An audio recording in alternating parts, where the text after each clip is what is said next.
However, they are ready support status where they could be deployed at any moment to join and augment combat operations.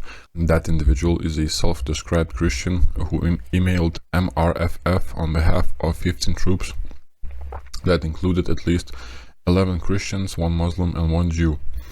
That NCO's commander described in an email from the NCO to MRFF and shared with Larson was described as a Christian first member of the military who urged troops not to be afraid of what is currently taking place in Iran.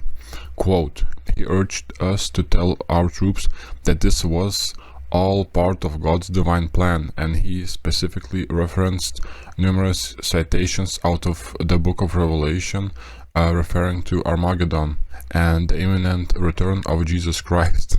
The NCO wrote in the email, he said that President Trump has been anointed by Jesus to light the signal fire in Iran to cause Armageddon and mark his return to Earth. Crazy. The NCO added that the commander supposedly had a big grin on his face when he said all of this, which made his message seem even more crazy. What we've been saying forever, if you look back in history, whenever you've merged any sort of religious fanaticism with the machinery of the state that conducts war, we do not end up with little babbling books, creeks, streams, ponds or lakes.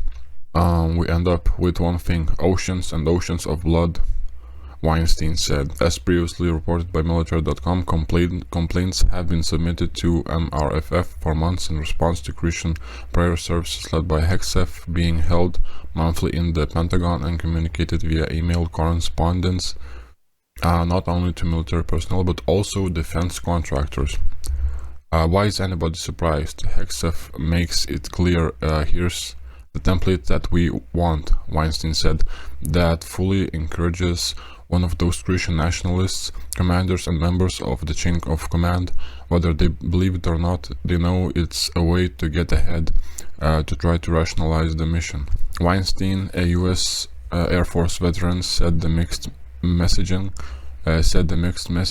coming from President Donald Trump, HEXEF, Secretary of State Marco Rubio and other top administration officials on why the strikes against Iran happened in the first place is a reason to find a new rationale.